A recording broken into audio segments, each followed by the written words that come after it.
Good morning, good afternoon, and good evening, depending on where in the world you're joining us from. Hello, my name is Rosalie Olmsted. I am WESA's Strategic Partner Coordinator, and it is a pleasure to have you all here today with WESA's Strategic Partner Adobe. But before we get started and before I pass it over to Annie, I'd like to give you a quick overview of the WESA's organization. We often go by our acronym, WESIS, because that is exactly what we are, a global cyber sisterhood. WESIS is a 501c3 nonprofit organization with a mission to recruit, retain, and advance women in cybersecurity. Our community is made up of over 11,000 members in 103 different countries. We have 72 professional affiliates and 314 student chapters around the world. We provide a diverse initiatives and skills development programs such as our book club, leadership series, vulnerability disclosure program, Create Your Leading Edge, mentorship program, and so much more. Additionally, all of our job openings from our strategic partners are available on the Job Work Plus Plus. We have a variety of programming efforts for individuals at all of their different career levels. We owe a thanks to all of our strategic partners who fund us year-round to be able to run all of our different program and initiatives. We want to give a specific shout out and thanks to our Tier 1 strategic partners, being 3M, Akamai, Amazon, Bloomberg, Cisco, Ford, Google, Lockheed Martin, Optum, Sandia National Labs, SAMS Institute, and SentinelOne. Please feel free to ask any and all questions today during the webinar and type them in the question box below. Annie is going to get to them at the end during the Q&A session. If we run out of time, please feel free to continue the conversation with Annie on LinkedIn. And lastly, if you haven't done so already, be sure to subscribe to the WESIS newsletter to stay up to date on all of our upcoming programs, events, and initiatives. You can find it at wesis.org in the upper right-hand corner. With that, I'm going to turn it over to Annie with Adobe. Awesome. Well, welcome everyone. Super excited to share a little bit of knowledge with you today. Some of my experiences on imposter syndrome and how to overcome it. I'll focus on cybersecurity, but honestly, anything I share can be applied to anywhere you're at in life, whatever field you're in. Okay. So with that, let's get started. Again, I am a senior security engineer at Adobe. My goal for this webinar isn't to kind of fix imposter syndrome, because the truth is it's not something that's broken. It's a very common experience, especially in cybersecurity or tech in general, where change is just common and constant, and expectations are high, and there's just often this pressure to already have all the answers. So today we're going to do three things.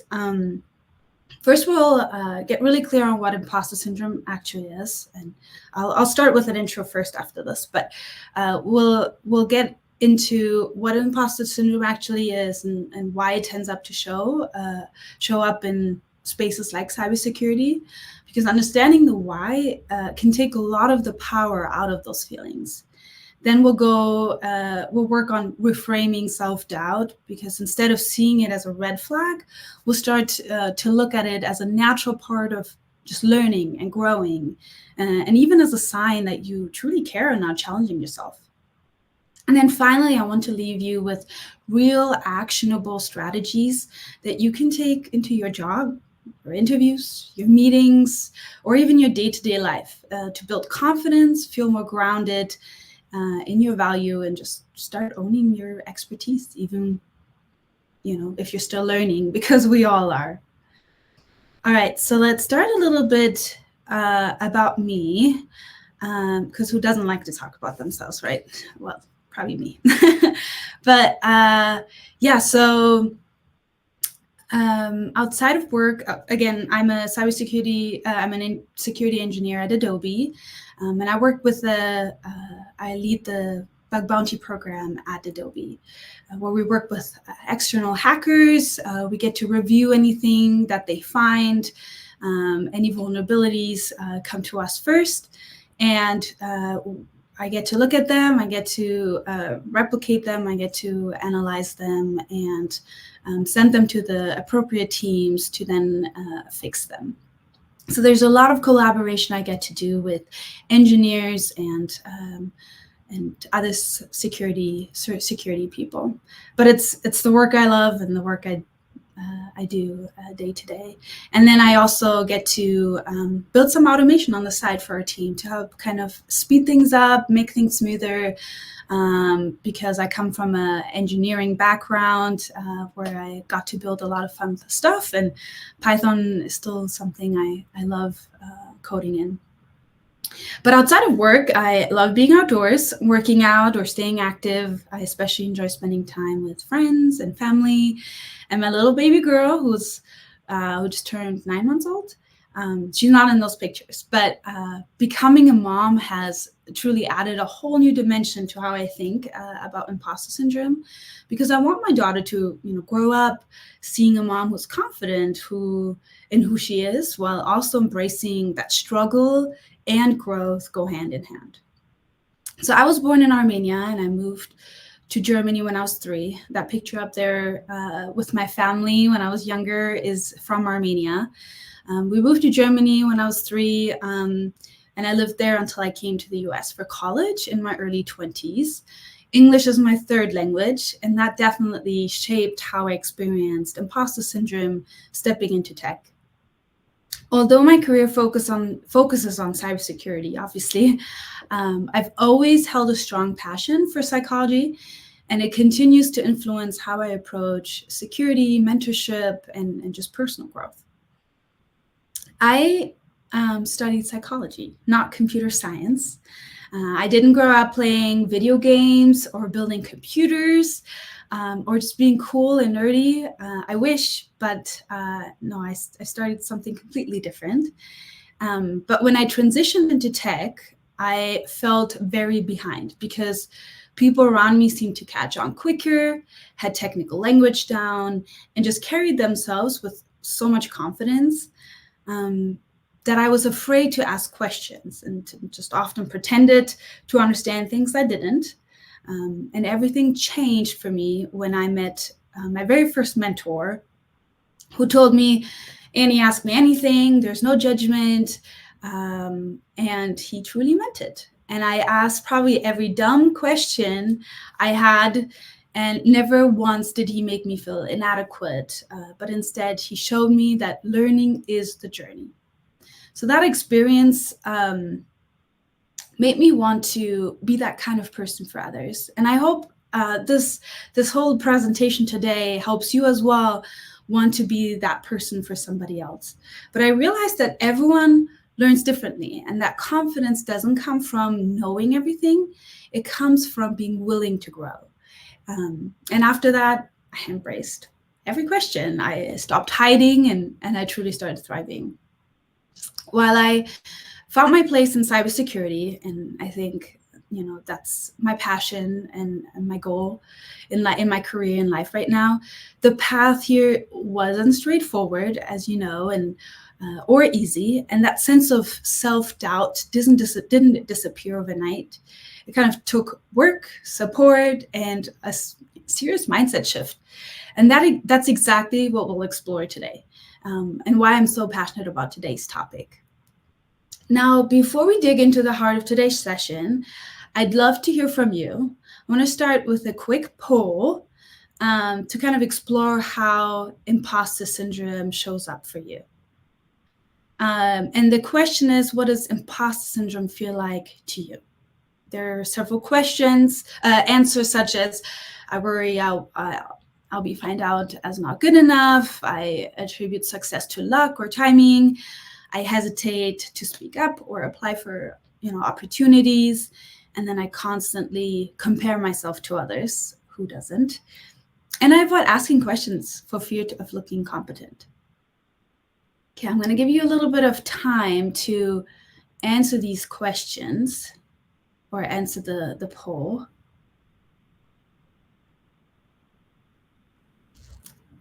And the cool thing is I can see what you guys answer or where you're at. So I want to take that time, or the answers kind of to shift my presentation today a little bit. So if I do, bear with me. But these answers are going to give me a good idea where you guys are at and where your focus is, or what imposter syndrome truly is to you. So I see right now, I'll worry I'll be found out as not good enough is one of the bigger ones. And then next up is I constantly compare myself to others. I think we all do. And honestly, if you'd select every single one of them, that's totally natural, because we all feel probably any of these or all of these at some point in our lives. But yeah, I'll worry I'll be found out as not good enough, which is perfect, because that's what we'll talk about today. Okay, so that poll will run for a little bit, so if you'd still like to take the time and answer, feel free. Otherwise, yeah, we're good. And then I avoid asking questions, actually is one of the lower ones, which is awesome, because I'm so proud of you guys for being willing to still ask questions, even if sometimes, you don't have the answers to all of it. Okay, let's move on, okay? And keep those in mind, those answers that you just gave to the poll. Keep those in mind as we speak, and maybe you can find some peaceful nuggets in this webinar that you can use for that. So let's start by getting really clear on what we mean when we say imposter syndrome. At its core, imposter syndrome is the internal belief that you're a fraud, that you don't deserve your success or your place in your field, even when there's plenty of evidence that you do.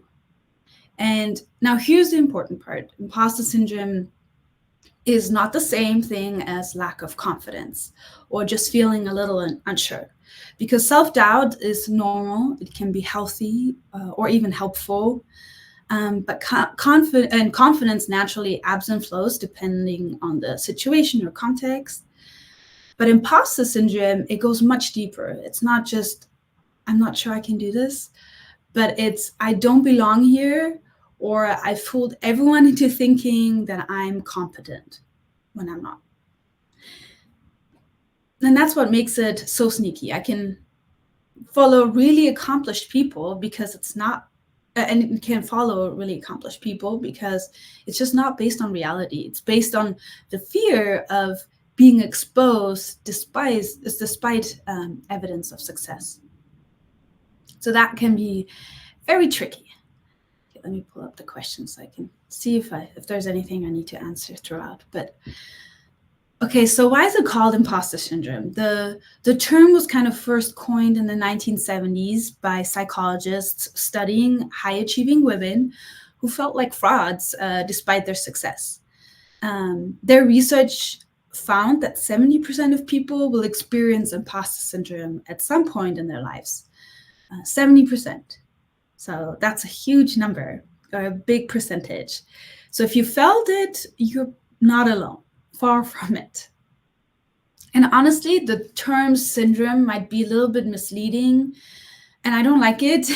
It sounds like something's wrong with you, but what if instead of calling it a syndrome, we called it, a growth signal or a confidence gap, or simply a normal human reaction to doing brave things? And it's especially common in high achievers, women, people of color, career switchers, first generation professionals, or even people breaking into tech or cyber, or who don't see others like them in that field. And tech or cyber can be replaced with anything you're in today. But it also doesn't disappear when you get more experienced. You might feel it even more as you grow because you're constantly stretching into new roles and responsibilities. And that means uncertainty is going to come along for the right.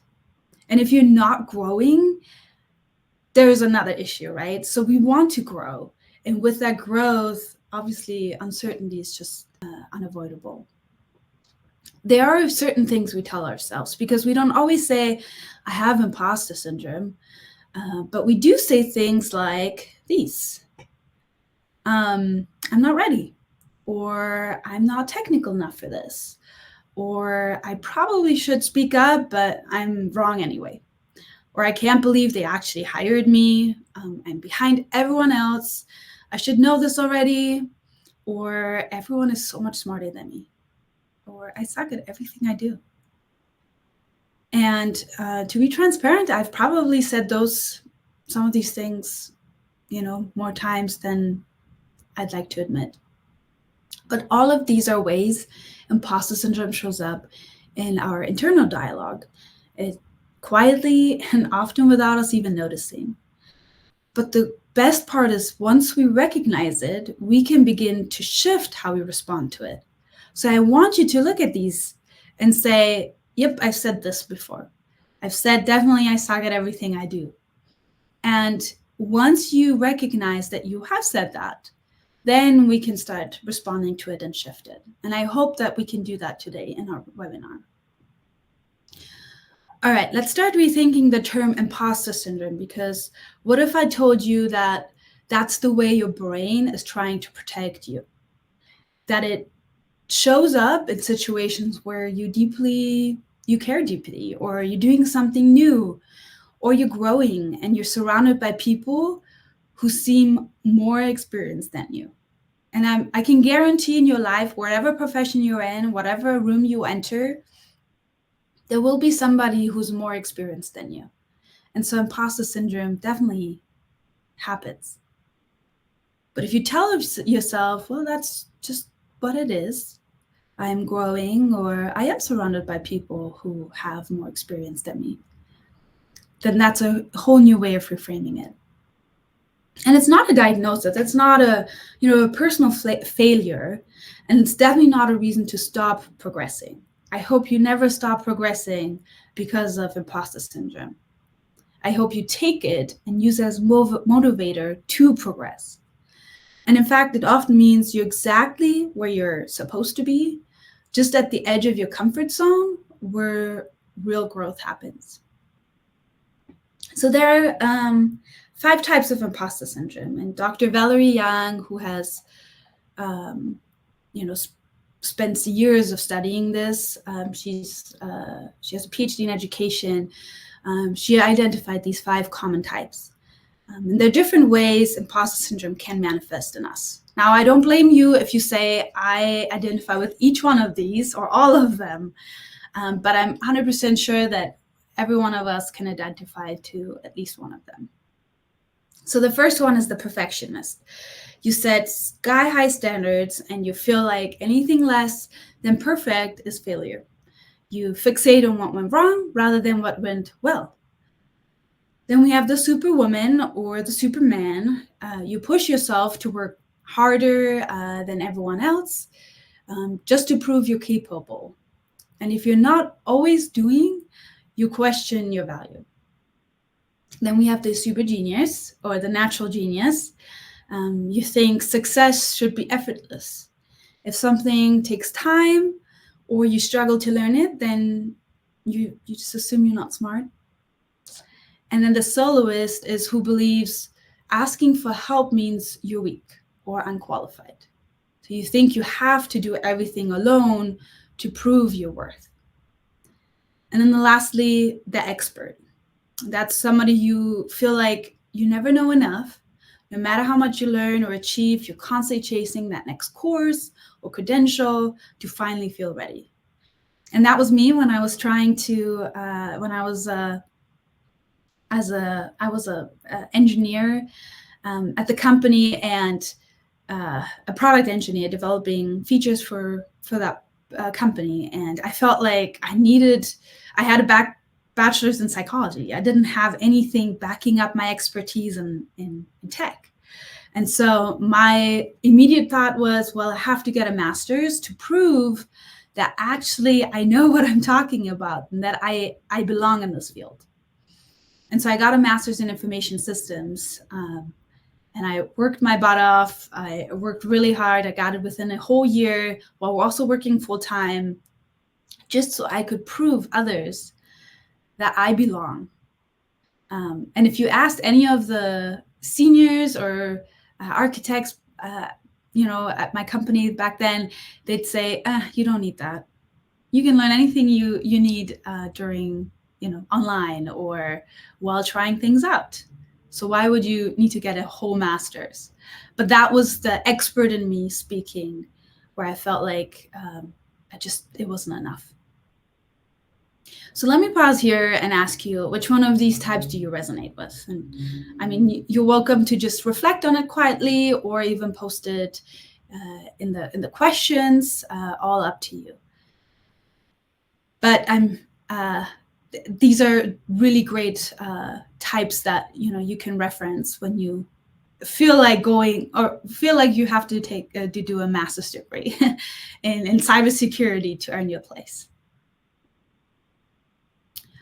All right, now let's talk about why imposter syndrome shows up in fields like cybersecurity or tech in general. Because cybersecurity is a field that's always shifting. Tools evolve, threats change. What you knew 6 months ago may not apply anymore.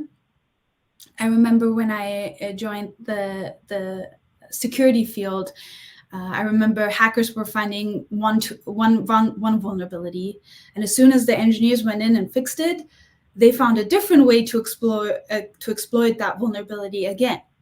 And so it's just no constant, right? Everybody is learning, everybody's getting better and better. And so because everyone is learning, even us senior folks, the pace of that change can feel like, you're constantly behind, or like everyone else is already ahead. And add to the fact that tech and security are male dominated in many places. If you don't see others who look like you or share your background, it's easy to start wondering, do I really belong? Am I just faking it? And then there's that pressure, this unspoken expectation that we should already know everything, that if we admit that we're still learning, we'll be seen as weak or unqualified. But that's just not true. Okay? Because imposter syndrome isn't something you just get over. It's something you work through. And it often takes other people believing in you before you believe in yourself. So I want to shift from defining imposter syndrome to doing something about it, like practically.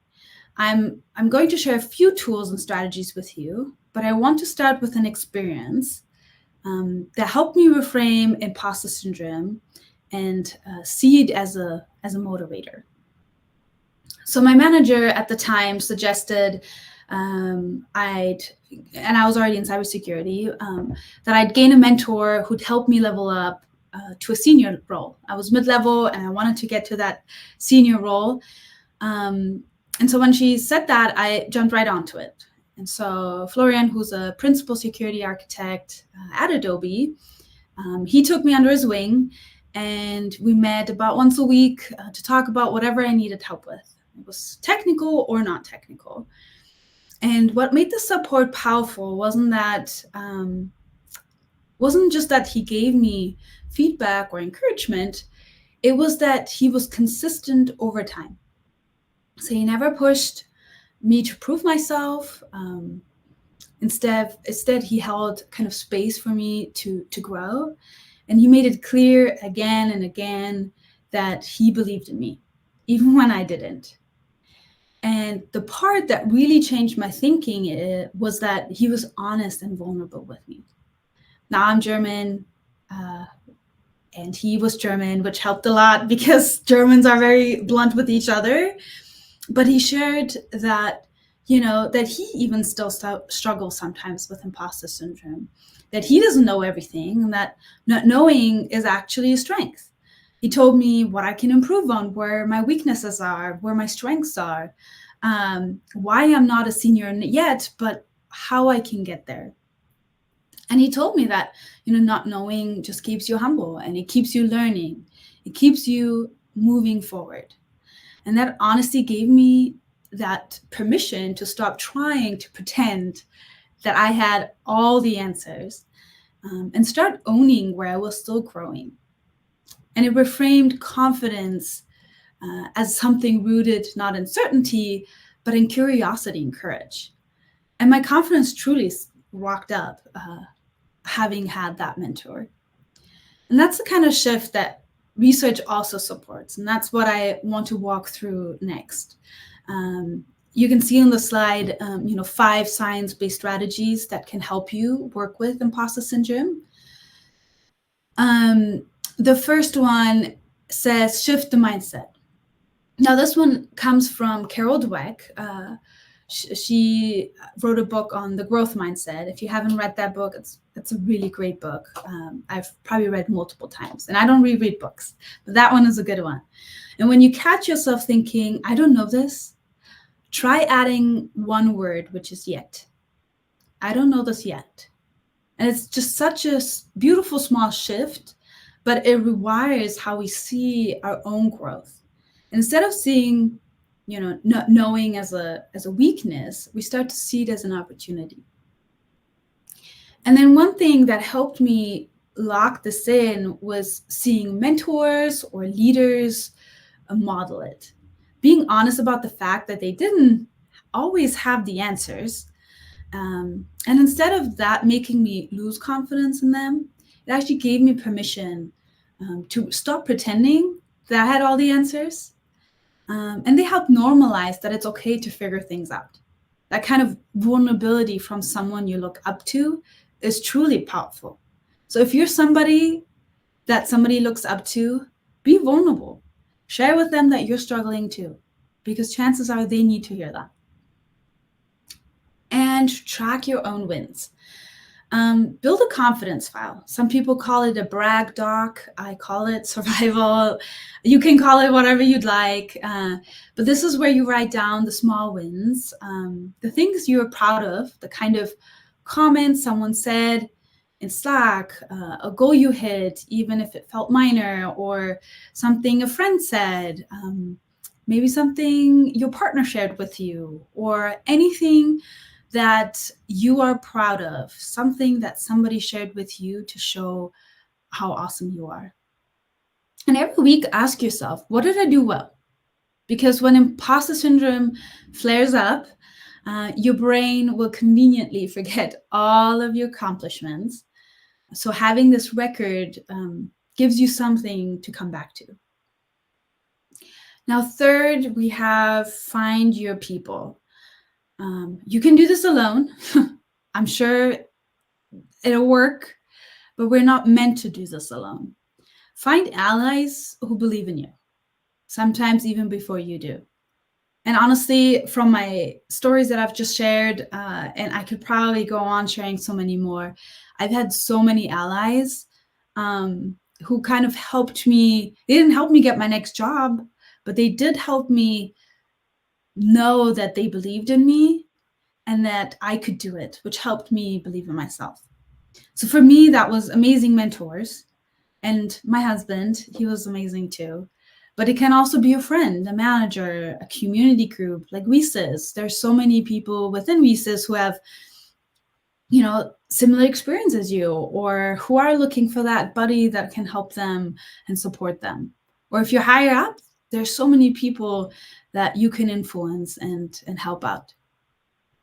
So when you're surrounded by people who see your potential, it gets harder for imposter syndrome to win, because belonging isn't just a feeling, it's a buffer. And when you feel like you belong, that inner critic just quiets down. I'm also part of the Women at Adobe And that was a nice one. But so it's just a group for all women within Adobe, and it's just such a beautiful way to find those allies as well, to find those people who believe in you. And within that group, it's not just women. There are male allies too who join that group to know how to help women to feel more confident, how to help the opposite sex. So if you're if you have that opportunity to join a group like that, do it. And you'll see the true value in having those allies or being an ally. Now, fourth, we have practice self-advocacy. This one's tough for a lot of us, right? Because we're taught to be humble or stay in the background. But here's the reframe, because self-promotion isn't bragging, it's sharing value.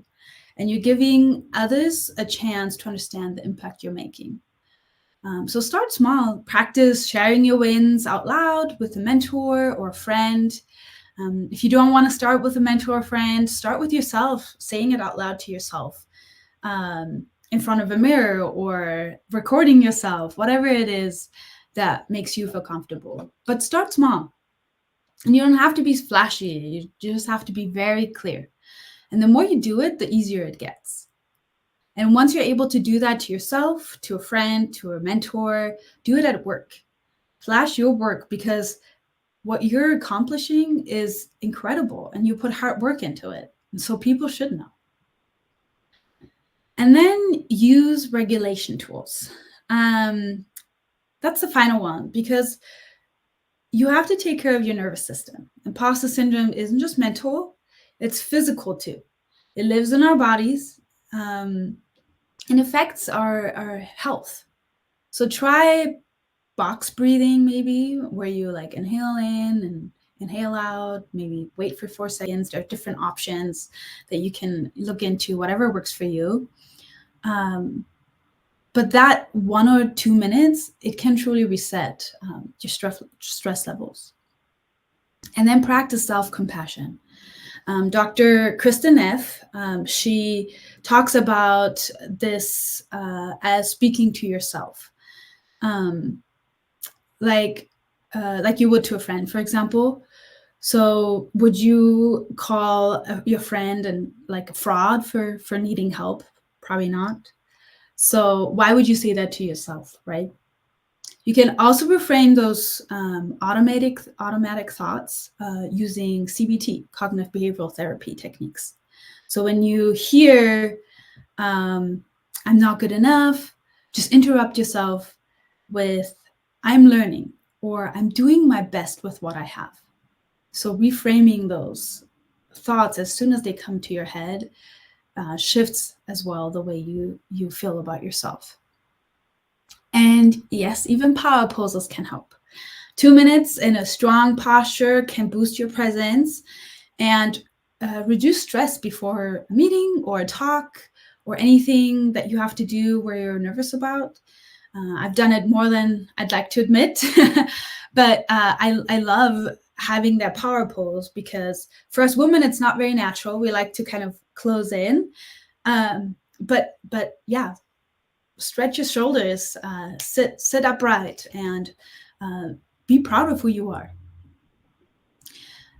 So these 5 strategies I shared are all about, building your emotional intelligence, things like self-awareness, reframing thoughts, and just building a strong support system.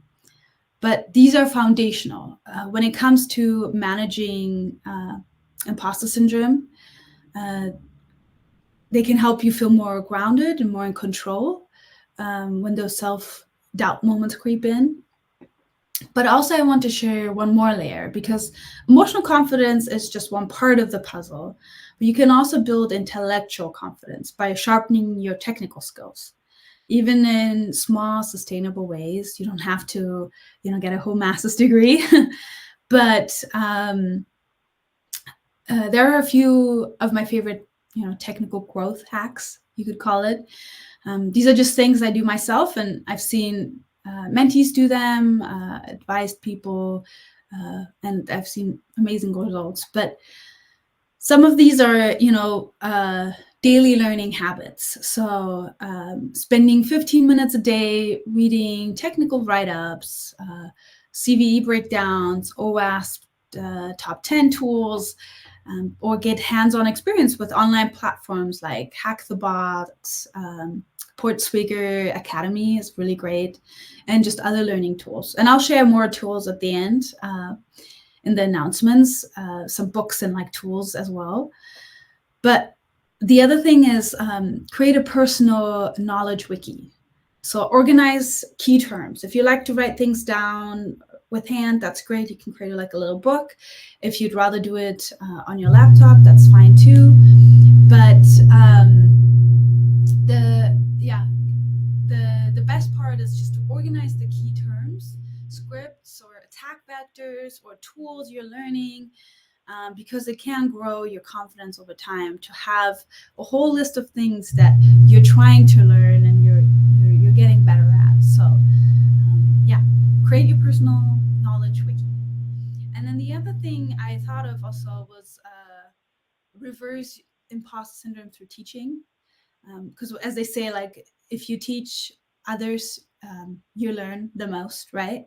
So give a lunch and learn on a topic you just learned. Or if you don't feel like comfortable giving a whole presentation, because that's very scary sometimes, or even a whole lunch and learn, you can just teach a friend about what you learned, or your partner or a family member. And then teaching is one of the fastest ways to internalize what you do know, that you do know something.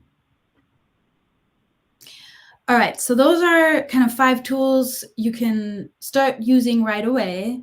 And the great thing is you don't need to use them all at once. Just one small shift can begin to change how you see yourself and how you move through your work and life. So I want to take a moment just to reflect one more time before I wrap up. And I have another poll for you. And this one is, what's one thing you'll try after today? And I put down some options that I kind of highlighted today. One would be, will you start a brag doc? Or will you reframe your mindset shift to a growth mindset? Or reach out to a mentor, find a mentor, or even share a win out loud, or write it down, or find one regulation tool and test it out this week. Okay, so there are some options. This is kind of like to help you feel, more accountable. Now let's see if I can. Okay, here's the other one. Okay, looks like starting a brag doc is a good option. Love it. Reframing your mindset. Yeah, I think we all can do better at that every day, right? Okay. Awesome. And you can, and I would suggest, like, as you write these down or as you're selecting your answers, write them down. Write them down on a sticky note, put them somewhere so that you actually do it. Tell it to a friend to keep you accountable. And that will help you as well to actually follow through with what you tell yourself you'll do.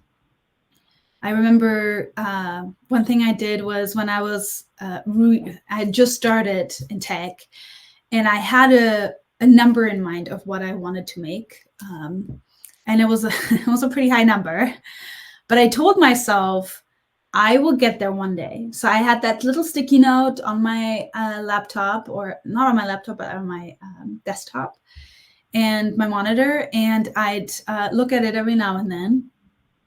And when I achieved that goal, I was so proud of myself because I looked at that sticky note so many times. But having that accountability, something I can look at every day, pushed me every day to get to that point. So it made me even more proud. And so I celebrated that win. I shared that win, obviously, with my spouse. But things like that, write it down and then stick it somewhere or share with a partner and actually follow through with it. Okay, so a few takeaways. So as we close here, I want to have you walk away with a few things. Security is about protecting people, not just systems, like cybersecurity. And that means your perspective, your empathy, your growth journey make you incredibly valuable. Your experience, especially if it's non-traditional, gives you a lens others don't have. And that's your edge, okay? And if you're traditional, that's great too. There is so much value to that as well. But I want to leave you with imposter syndrome isn't a weakness. It's a sign you're growing, and confidence is a skill. It's not something you're born with or without. You might think that some people are born with that confidence. I always thought that about my brother because he was so confident in everything he did. But I think it was something he built over time. And I want you to know you're not alone.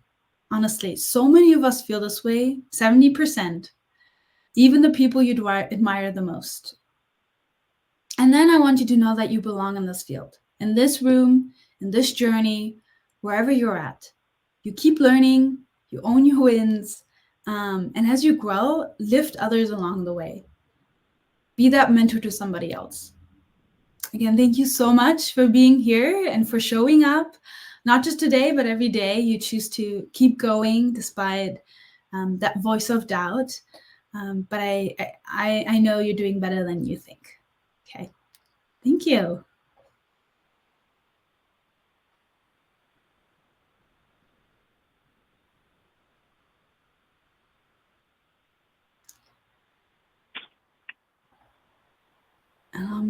Looking through the questions right now too. Awesome. And yeah, take a peek through the questions, Annie, because also what's great is you've been getting some feedback within there as well. So I want you to see that because this has been just absolutely incredible. I wanted to take a second and also add in that I also had a number when I did a huge career shift, and my life changed majorly. Like, I started in aviation with a technical background, and then I stepped into more operational side, and I had a number. I had goals for myself, and I put it on a sticky note and I had it all over. And when I got to that point, it was a big win, and I shared it with some close people in my circle. So I do think it helps, and it was something to not lose sight on my journey. But wanted to add that. But there are a lot of questions, so let's get into them.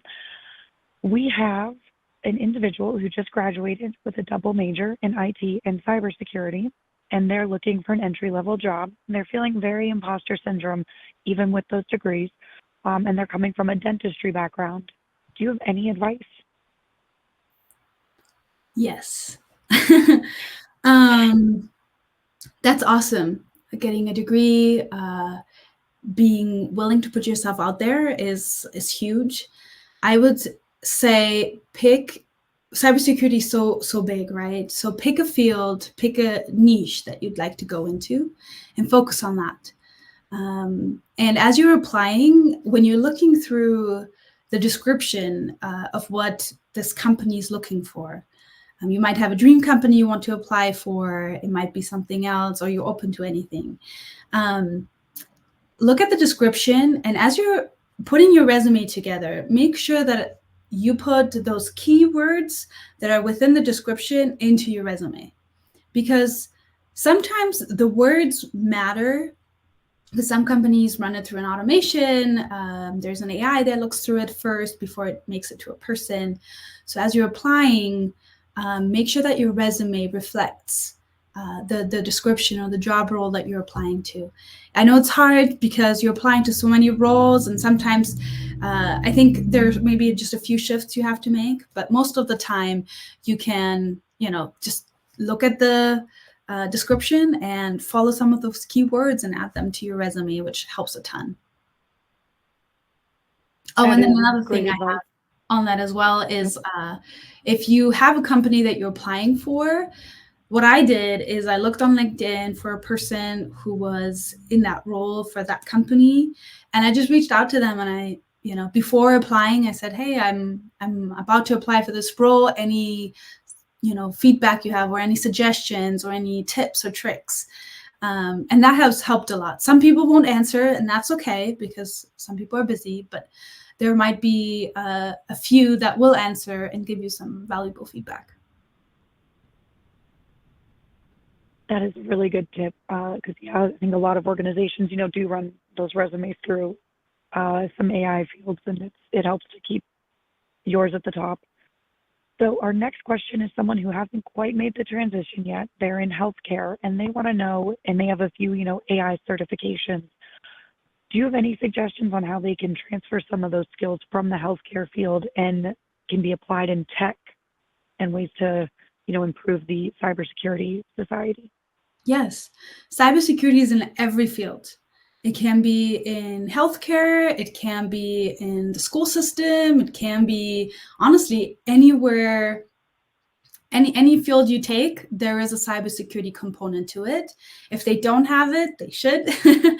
But yeah, anything that has a tech piece to it will need a security team. So you having a knowledge in the healthcare system or in the healthcare field now makes you so much more skilled for a security degree within that field, because you don't only know security and how to keep a system safe, but you know how the healthcare system operates. And so putting those two together is really valuable. So I would suggest go into the healthcare field and find a role within that field that's security related. Wonderful. This individual is mid-career and they are really wanting to get into an internship, but a lot of the internships are really geared towards individuals about to graduate or straight out of college. How can we still get experience even outside of an internship field or Yeah, opportunity? that's a really tough one, because you're right. Yeah. A lot of the companies will look for people from school, right out of school. But I posted a little announcement with some great online tools. There's Try Hack Me, Hack the Box, Portsbigger Academy. Those are tools you can use to learn how to become a hacker or how to get better in cybersecurity. And those things, it's when you're going through an interview, yes, your background matters, but what matters most is if you can showcase that you know what you're doing. And so if you have those skills because you've been doing so many different things, and there are bug bounty programs out there. So once you're going through these portals like Hack the Box, and it teaches you how to do the hacking, you could do a ethical hacking by trying out a bug bounty program at any company. And so that's one way to get your foot in there and learn. And now that's something, once you've done it, to put on your resume, because you can say, hey, I've done this bug bounty program, I've done this, and I've found this vulnerability. So these are ways you can do without getting an internship or without having your first job already.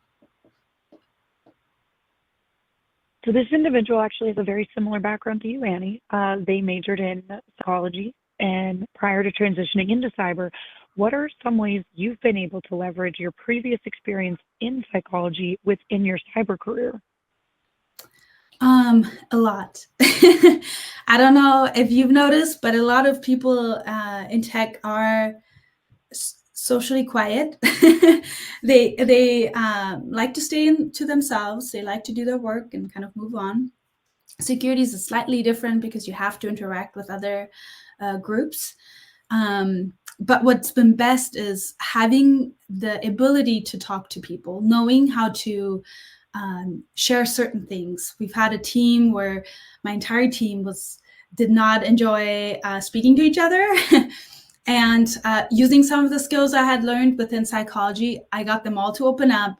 We all became friends. All of a sudden, that team became so powerful that we were able to find, we were able to work together and lift each other up as we're building features. And there was no, oh, I'm the senior, so I'm going to take all the features away from you.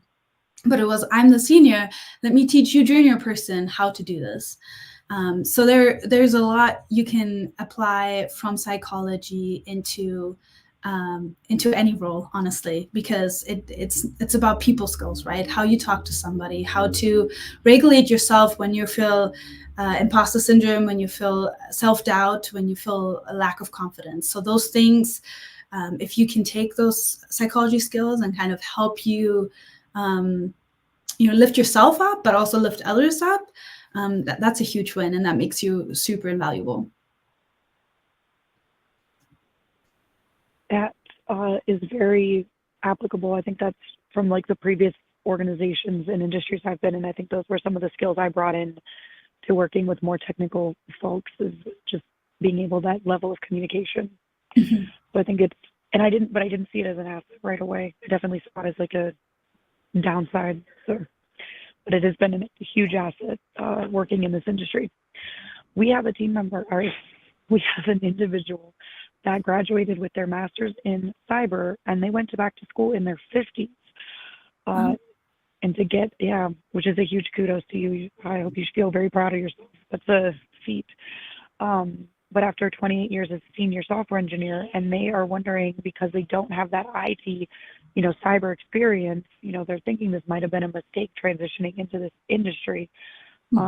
Any guidance or suggestions on how someone, older, coming from a different background with the degree, can break into the field? That's a good one. I would Yeah. say, if to the question of, I don't know if I did made the right choice. Somebody told me that actually, my husband told me this. He said, uh, if in a month you still feel like a burning sensation, like you need to do this, then probably yes, you are where you're supposed to be, or you should try this. What you had planned. So if it's something that you've been thinking about, and a year ago and today you're still thinking about it, then yes, you are on the right track. You are where you're supposed to be. Now, being more senior and breaking then into the cybersecurity field, that can feel very, scary, and probably like you don't have all the experience that you should have. But then again, cybersecurity is an awesome field to break into, because there are tools that don't require a master's program. They don't require a bachelor's program. They don't require you, having a job at a company. All it takes is you having the desire to try. And so those are bug bounty programs. And you can start off, like I was saying, with Try Hack Me, Hack the Box, Portswigger Academy. Those are portals that take you through what is a vulnerability, what's a cross-site scripting vulnerability, how do you detect it, how you perform one.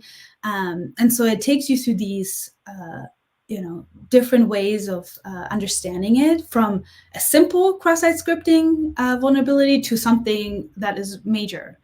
And so as you're learning those things, you can start then, trying out a bug bounty program. HackerOne has a lot of them to offer, and you can just pick your favorite company or just pick any, and try it. See how far you get. And that might be a great way for you to also see if that's a field you are passionate about, and if that's what you want to go into. If you, after a little bit, say, actually, this is not for me, this is so boring, then maybe there's something else you're supposed to do. But if it's something that you keep continuing and you're like, I need to figure this out, I want to find something, then yes, then you belong. This next one is, I wanted to give you the kudos. The individual said you come across as a very empathetic, warm, and empowering towards women. Do you ever miss being a therapist? So a little bit out of cyber, but I think wanted to give you the chance to answer. That's a good question. I do sometimes, but what's funny is that I feel like you can be a therapist to yourself. You can be a therapist to your friends, and to your family members. Now I have a baby girl, and I'll probably have to be her therapist too. I don't think you need to be licensed to be a therapist, obviously.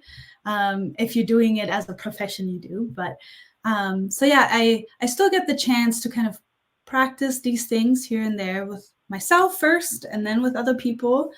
Being a good friend, being a good neighbor, and and I love self-help books. That's probably my biggest passion. If somebody asks me, do you read like The Hunger Games or Harry Potter? Probably will at some point, but if you ask me if I read a certain self-help book, probably.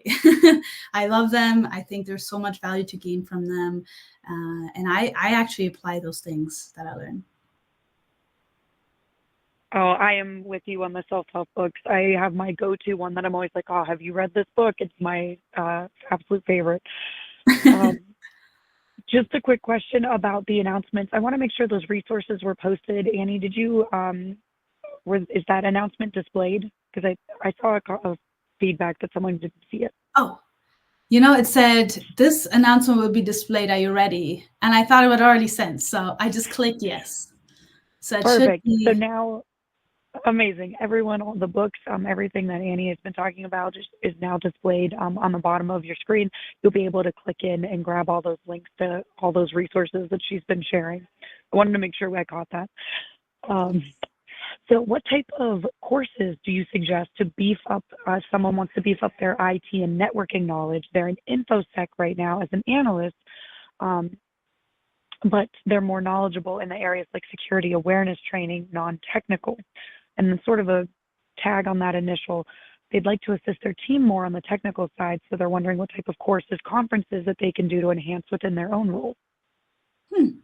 That's a good question. I'll probably, whoever you are, message me on LinkedIn. This is my way of saying I actually don't know the answer to that yet. But there are probably some networking things I've done in the past that I can send you over. And as for things you can do for your company, like conferences, right? Like a speaker thing. I'd say anything you're passionate about. If there is something you're passionate about, you're going to be more excited to share. And when you're sharing, you're going to reach more people through that. So if there is something you're passionate about, it could be technical or non-technical, that's a great way. If you want to figure out what everybody's interested in first before you do something and put all the work into, do a survey. Ask around if they're pick a few topics that you might be good at or you're interested in learning, and then share those and let them pick, or have them be open-ended, whatever works for you. But that's one way to figure out what the people that your audience is interested in, and then you can prepare all for that. So we are reaching the end, and we're going to do one more question, but sadly, we are not going to be able to get to all of them. And I want to just add in now, if we have not been able to address your question and you'd still like to connect with Annie, please feel free to connect with her on LinkedIn to continue the conversation, because sadly, we are reaching time. But I am going to do one last question.